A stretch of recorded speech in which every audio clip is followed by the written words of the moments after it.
It is 8:03 p.m. on Thursday, October 28th. This is Writing Talks, and I'm your host, Alex Telander. And as you can tell by the name of the show, I'm once again joined by the wonderful Sara Rhea Werner. How are you doing, Sara? Hi, I'm wonderful. How are you? Awesome. We literally just talking with you. Yeah, we just had this conversation about how we're doing, and I'm happy to be here again, basically. So I liked your comment a few days ago about how, like, well, I guess we should just admit we have a show now. And it's like, well, this thing is, well, but I get part of it was you kept recommending all these good books, which I was then reading, and I was like, I need to talk to you about this. And it's like, what better place than here? I'm kind of glad we've carved a little space in Writing Walks here to do it. Me too. To make it work out. So today we're going to be talking about your last recommendation, which you were reading last time when we were recording our last episode, which is My Heart is a Chainsaw by Stephen Graham Jones, which came out this year, just over summer. I think it was June or something like that. Yeah. And you finished it like last weekend, and I finished it on Monday, right? Yes, it is fresh. It is fresh. Yes, fresh in our minds. So I was going to start just by reading a little summary to give listeners an idea what it's about, and then we'll take it apart. So Jade Daniels is an angry half-Indian outcast with an abusive father, an absent mother, and an entire town that wants nothing to do with her. She lives in her own world, a world in which protection comes from an unusual source, horror movies, especially the ones where a masked killer seeks revenge on a world that wronged them. And Jade narrates the quirky history of Prufrock as if it is one of those movies. But when blood actually starts to spill into the waters of Indian Lake, she pulls up into her dizzying encyclopedic mind of blood and massed murders and predicts exactly how the plot will unfold. Yet even as Jade drags us into her dark fever dreams, a surprising and intimate portrait emerges. A portrait of the scared and traumatized little girl beneath the Jason Voorhees mask. Angry, yes, but also a girl who easily cries, fiercely loves, and desperately wants a home. A girl whose feelings are too big for her body. My Heart is a Chainsaw is her story, her homage to horror and revenge and triumph. So, overall impressions. Wow. Okay. First of all, I have to hand it to whoever wrote that synopsis. It was on Goodreads, so I don't know who did that. That was real. That was a well-written synopsis, and it matches the tone of the novel. Oh, and it's always such a balance of you want to capture a reader's interest and really suck them into a book, but you also don't want to give too much away, you know? Yeah. Oh, that was okay. So that was really good. First impressions. I did not know what to think going in. So I had read The Only Good Indian or The Only Good Indians by Stephen Graham Jones previously. So I had had a taste of his writing, but only a taste. And this was just, I don't know. I feel like he leveled up. He, just really brought his A+ game. This book is so interestingly woven, and it's done so from the point of view of this teenage girl, like you said, who loves slasher movies, but it's just so much more than that too. She has compassion. She has so much depth. This is one of the most deeply written characters and deeply felt characters that I've read in a long time. And you think you kind of understand her at certain points, and then you realize you don't as you learn more and more about her. It's really a unraveling of her character. It is up until towards the end of the book. Oh, absolutely. And it's almost, it struck me, the pacing of this and the way that her character is revealed is almost the way in which we learn about ourselves. So you go through something and you learn something about yourself, and we're learning about Jade as she learns about herself, as she finds her strength. And I know this is probably something other novels do, but like I've never just noticed it shouting this loudly. And I do have to say one more thing real quick. This book was recommended to me by my good friend Marguerite Croft. And oh, good. I was going to recommend it to her, so I'm glad. Oh, good. That yes, no, and she is an indigenous population, and she recommended this, and she basically recommended it saying, "This is my life," because she grew up in small town Idaho, and so she was just like, "I've never read a book that was so me." And I was like, well, now I have to read it. And so props to Marguerite for recommending My Heart is a Chainsaw. It just, Oh my gosh, changed my life. This is the best book I've read all year. Now, I know you're a horror fan, but are you a kind of a slasher movie fan too? I'm not, which is weird. And so it was very strange. This book is like seriously 50% references to slasher Mhm. movies that I've never seen. And like that was like completely weird. I was only introduced to the concept of a final girl, Mhm. which is a slasher thing, Yep. by another podcast I listened to called You Are Good. It used to be called Why Are Dads? And I was listening to their episodes on the Saw movies. And I was like, oh, this concept of a final girl, that's interesting. And then immediately I read My Heart is a Chainsaw. And I'm like, oh, the final girl thing is back. And then I checked a book out from the library called, what is it? The Final Girl Support Group. Wow. Have you heard of that one? No. I haven't read it, so I can't vouch for Was if we it need fiction to, or like, nonfiction? it's fiction. Oh. And it's by the guy who wrote the Southern Vampire Slayers. I don't know. I That sounds can't. very familiar. Yeah. Yeah. That guy. Oh, cool. So Okay. we Add might that have to the to list. check it out. Yeah. Yeah, because I'm not really a slasher fan. Again, don't like the Saw movies so much, but I know what you did last summer, Scream, a lot of those classic ones that are awesome in their own little right, just what they did for the genre and everything too. Yeah. Yeah. So what were your impressions of the book? I feel like I just like kind of went off. So tell me I mean, it your really thoughts. definitely like, and it's a little different because I did the audiobook version, Mm, which is read by Kara G, who is also an Indigenous person. And her big thing was on, blanking on the name, sci-fi show, really big. I'm blanking on her name on the show she's in now too. Battlestar Galactica? The Expanse. Oh, The She Expanse. was in Expanse, yeah. But so I think it's maybe a little different because when you have such a good reader do such a good job, she brings a lot to the story too.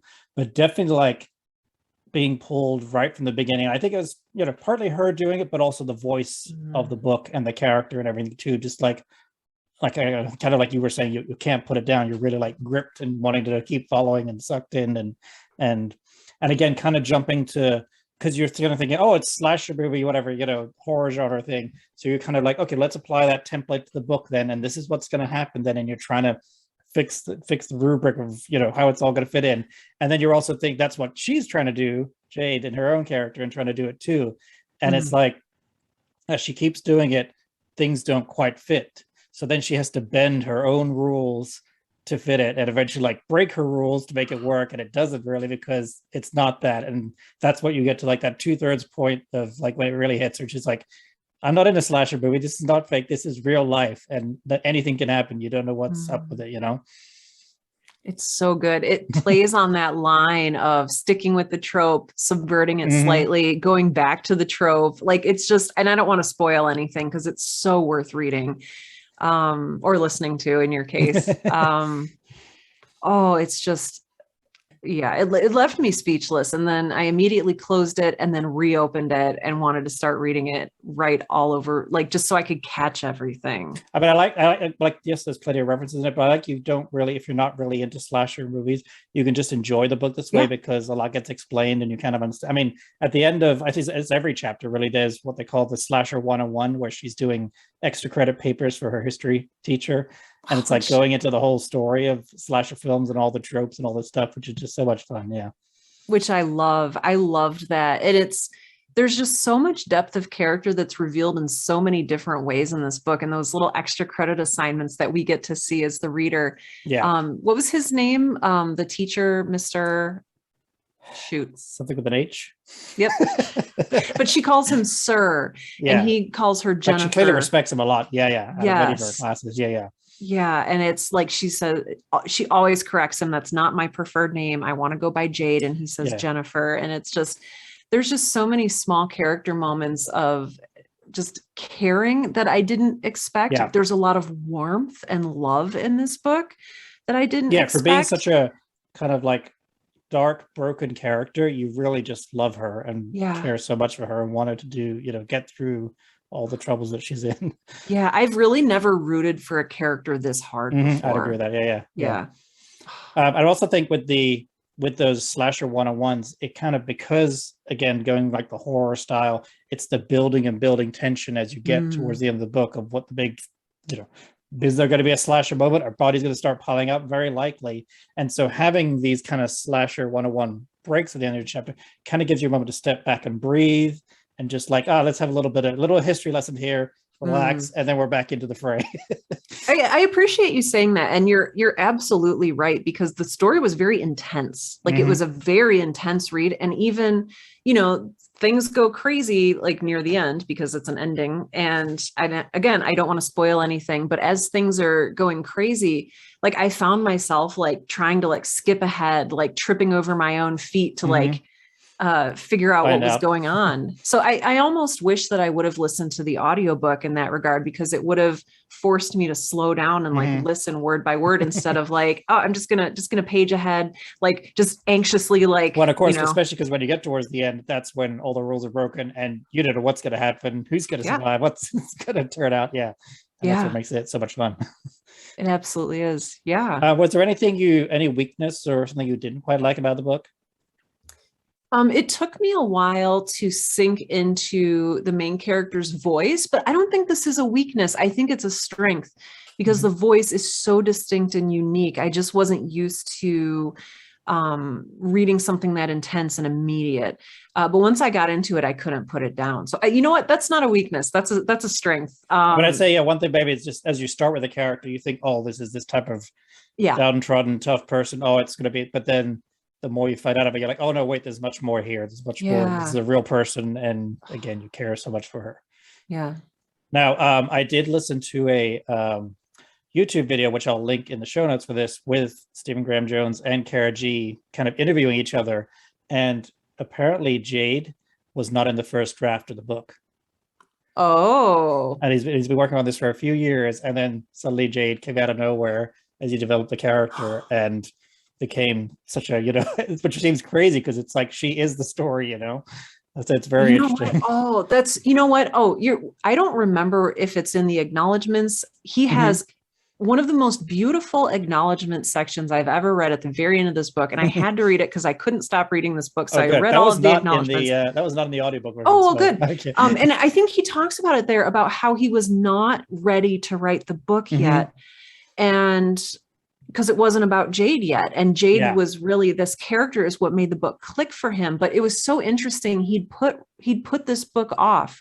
He'd put writing it off for years and years and years because it wasn't ready yet. And he said, I wasn't a good enough writer yet to tackle this story. And it reminds me a lot of Stephen King said the same thing with Under the Dome, which, came out, whatever it was, 2000s. And he wrote it the first time when he was like 19 or something, before The Stand, I think. And it was just like, it's too big for me. I can't write this yet. But I find it interesting that it's the character that came later, because I feel the only time I've ever had something like that, it's more that I've got a character, but I haven't found the story yet, Which is same. I also write character first. And it's just, so I wonder if he had the concept and then the plots and then just couldn't make it snap with and then Jade came along and he said, and in the interview, he said how once he found Jade, the story wrote itself. Just came. She just talked, and he just put the words on the page that she was perfect. Which we're all familiar with. What do you think about the name of the town, Proof Rock? All I thought of every time I heard Proof Rock was the love song of J. Alfred Prufrock. Yep, me too. T.S. Eliot. Yep, the whole time. Unusual word. Yep, every time. Well, and then you wonder like, oh, what is it? Do I dare to eat a peach? Do I dare? And it's fun with that, but I'm also wondering if it's just an actual real small town. I would think so. It sounds like a very white Midwestern whole name. Yeah. I have not done enough research I should have looked that up briefly. It would have taken a 2-second Google search, but there's just something really amazing about, because the story overall, well, it's about slashers, but if you take a step back too, it's about colonization. It's about taking over a space. And Proof Rock is just such a prissy sounding, white people name. And it's just, I don't know. So I enjoyed that aspect of seeing what happened to, and that is part of the story too, where you have these rich white people moving in, they're building in the fancy area of town. their big mansions aren't ready yet, so they live on their giant luxury yachts. Which is just like, wow. Yeah. Well, and this new space is called Terra Nova. So the new world, like it's just so there's just so many layers going on here, and colonialism and stuff. Yeah, lots of stuff fusing on. that with fusing that with a slasher tale. Like it just goes so deep. It cuts so deep. And then, as I mentioned to you the other two, we had a link with our last episode we did when we talked about the fishermen, where we have another lake with a buried town underneath, except this one has a real ghost underneath it or something going on. Yeah. Well, it's so funny because you texted me and you're like, hey, did you notice the connection with the fishermen? And I was like, oh, you mean that they're both really dark stories of like, you're like, no, there's like a literal. Yeah, not metaphorically.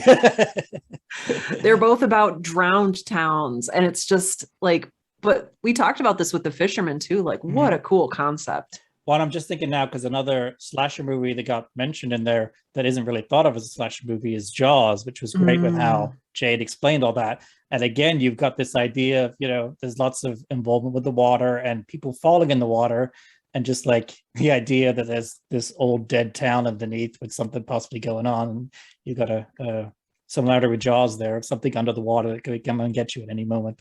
Oh, absolutely. Well, and then looking at like, how does that reflect what's going on with the colonization, like taking over towns and taking over land? And it's just, I feel like I need to read this book 3 or 4 more times to fully digest. And I feel like I enjoyed it so much. It's like, I might just add this as my regular Halloween read every year now, because it fits in so nicely.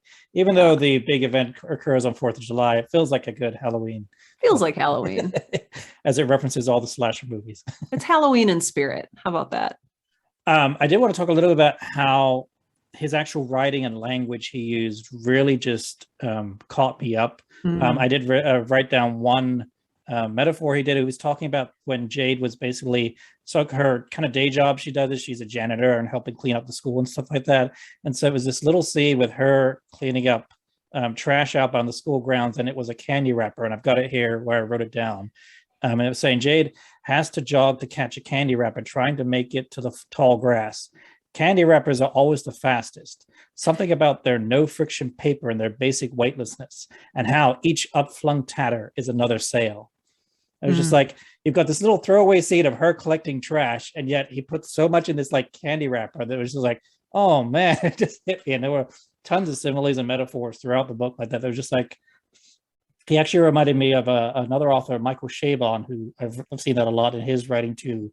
And it's one of those things where I think I'm at the time like, damn, how did you write that? And just put that on the page. It's amazing. You must have just come to your head or whatever. But I think over time I realized it probably didn't just come to your head. It's through work and edits and time that you shape things. And it's taken me a long time to kind of realize that your writing isn't done that first time. You need to work at it constantly and edit it. And like in his case, it took years to get it to that point, that's when you get those incredible lines. Yeah. Well, and I even just love honoring the small details like that and creating essentially a poem around this mundane moment, know? It's just completely beautiful. But I think it also kind of reflects on Jade's character too, in her own little world, and just how she is very kind of shut out and ostracized in so many parts, and that she takes enjoyment in little moments, being by herself and having to make more out of them because she doesn't have connections with everyone else. Yeah. And also that little clip reminded me, I had forgotten that the novel is in present tense. And I know several readers who like refuse to read anything in present tense, but I got so swept up in it. Please do not, dismiss this book because it's in present tense. It really heightens the tension, the fear, the real quality of it, the now immediacy of it, of escaping. And what's going to happen to the character? Because Exactly. So anyway, I appreciated that too. So that kind of sums up. Any other final thoughts? I think we got to the end here. Please read this book, I guess, is my final thought. I mean, and that title, the title is just like, that may be one of the just best titles I've ever heard. And it does get mentioned later on in the book, like when she says it, I was like, okay, there it is. But still, it's just like, man, talk about grabbing you, and just because it could have easily been called like Proof Rock or Jade or Slasher 101, anything like that would have been okay. But this was just like, oh man. Yeah, it's the opposite of The Fisherman. It's like yeah, exactly. like, oh, this gets like hyper, I don't know, just intense, I guess. And of course, once you've read all the book, you're like, okay, yeah, this applies to everything that has happened for every character at every level and every situation and subplot. Yeah, completely. Well, and it charts her growth too, because she starts earlier on in the book. She says, I think my heart is a bowstring, and she goes through, 3 or 4 times throughout the book. Her heart is something else. And, until her heart is a chainsaw. And it's like, it's just beautiful, right? And you kind of get that with her physical too, with how she's changing her hair constantly and eventually just shaves it all off. It's just so good. Mm-hmm. Do you know if there's any plans for a sequel or continuation with her character? Yes, because I know this because I looked on Goodreads and this is now number 1 where it wasn't before. This is number 1 in a series. And I'm like, yes, is it Indian Lake Trilogy? Yes. Yeah, Indian Lake Trilogy is what I wrote down. So I was like, oh, cool. So I'm very excited. Yes. Very happy about that. Okay. Yeah. Good. All righty. Anything else for the book? Other than, again, go read it. Just read it. Buy read it. It's so good. If Listen you need to get it, the read audiobook, it. The way I got the audiobook completely for free was through my library. You can just request stuff through your library on audiobook. Your taxes go to pay for it, so it's free. And Use it. Use them. Use it. Or just get the book and request it. Yeah. Libraries are magic. So let's move on. I wanted to talk a little bit about the writing side, just for a little subject on with how with Stephen Graham Jones, how he didn't have the character at first. Have you ever had that in your writing ever, where you have a main character that just comes from nowhere and then drives the story, or had a story without a main character that you then find? I'm going to make this real easy and just say no. This was like a complete, and then like reading that Stephen Graham Jones did that was very interesting, and it just really makes me want to talk to him about his writing process. Like if I don't have a main character, I can't start a story. And I don't know if that's so the girl in space, did you just have X? I started right with away, X, and it was all X, and X just made it happen. Yep. And I don't know, I wonder too if that's just if that's a weakness, like, oh, I have to have some sort of self-insert or the story can't happen, or if it's just, my process and that's just where I start as a writer. How about you? Yeah, I mean, again, same thing. I feel like with Austin, it started with Jake Fisher. He just started telling his little story. And I was like, okay, that's where it came from. And that's pretty much always how it is. And then further down the line, once you get the feel for the character, that's when you can start to fill in stuff around and build the world and things like that.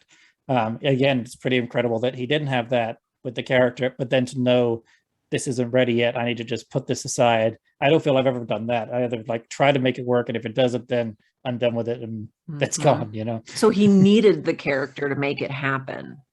He was just waiting for her to come along. Again, my heart is a chainsaw. Go read it. All right. So our recommendations this time are going to be our Halloween reads. What's a Halloween read you like to read every year? So mine's a little bit of a throwback, but I've read this book several times now. The October Country by Rhea Bradbury. That wasn't yours, was it? Okay, I didn't want to close, but no. Okay. It's beautiful. It's Halloween themed. Every single story in there, well, most of the stories in there are amazing. My favorite is Jack in the Box. It's mind-blowing. If you haven't read it, it's just a masterwork of Halloween themed short stories. So please do check it out. It's just gorgeous. Have you read October in the Chair by Neil Gaiman? No, I've never even heard of it. Is that your recommendation? Story in his, I think it's Fragile Things. No, it isn't my recommendation, but I think it was either dedicated or attributed to Rhea Bradbury or something like that. And it's called October in the Chair. And I think it's in Fragile Things. Yeah, that collection. Okay, I'm gonna have to read it. And again, I know because I've read it, and also we went to a Neil Gaiman reading, and he read that story, and I think it was fall when he read it, and we're just like, and this is when he's so big now that he doesn't do individual meeting everyone. It's just like, I'm gonna sign 2,000 copies. You get a copy of the book, and then sit back and let me read to you. and it was really special. I love it. My recommendation is another Ray Bradbury book, though, The Halloween Tree. I've never read it. Oh, it's wonderful. So it's more of a kid's book, but they basically have, I think it's 5 or 6 kids who are all your classic different characters who suit up for Halloween and go on their trick-or-treating.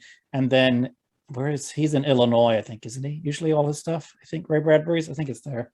And there's this, and then they're in this weird little town, and then there's this old, like, giant creepy haunted house place that they all go to visit. And there's a guy there, I'm trying to remember his full name. The last name is Mound Shroud is his name. And he's like, wow. So is it trick or treat, kids? And basically he takes this on this like magical journey that travels through time and goes through the history of Halloween from like cave people times, discovering fire and knowing about fear, and then going through the history of like witches and ending with Dia de los Muertos and in Mexico and stuff like that. And just like a really wonderful job of just covering all the different histories, the development of cathedrals and gargoyles in France and all this stuff. And and they basically travel through it all bit by bit. Yeah. It's really was this made into a really creepy animated movie? Probably, yeah, like the 80s or something, I think it was. Yeah. Yes, I have seen this. But the book is really wonderful. The one critique is because it's written in like the 50s, it's all white boys doing all the stuff, which is kind of annoying. But otherwise, it's still a really wonderful tale that goes through all the history of religion and story of Halloween and stuff like that, which is a lot of fun. Love it. I love it. I'm gonna have to read it now. Yeah, I do it every Halloween. And again, I get the audiobook, which you can do in like 2 hours. Oh, then that's perfect. I mean, especially if you're trying to hurry up with your Goodreads challenge for the year and reach your number of books. Done. I will end by saying I didn't get to meet Ray Bradbury once, but I got to go to a reading back in college. It was actually my wife and I, our first date we went on, because this was in Long Beach State, and he was doing a reading there, and she was running the light. So we were in the booth together watching it. And that was one of her favorite authors that she loved. So she has at least 1 or 2 books of his signed and stuff like that. And oh my gosh. Amazing guy. I love that. Beautiful. So I don't know that happy note. Yeah. Yeah. All right. Thank you very much, Sarah. This has been a joy as always. And thank you, Alex. I'm glad we're on the same page with this incredible book. My Heart is a Chainsaw. Again, well, and the Ray Bradbury thing. Yeah. Again, go read it, especially with the sequel coming, you that way you can read it now and then read it again when the sequel comes out. Oh, heck yeah. Read it as many times as you can and let us know what you think. I'm really excited to share this. Yeah. All right. Thanks again, Sarah. Thank you.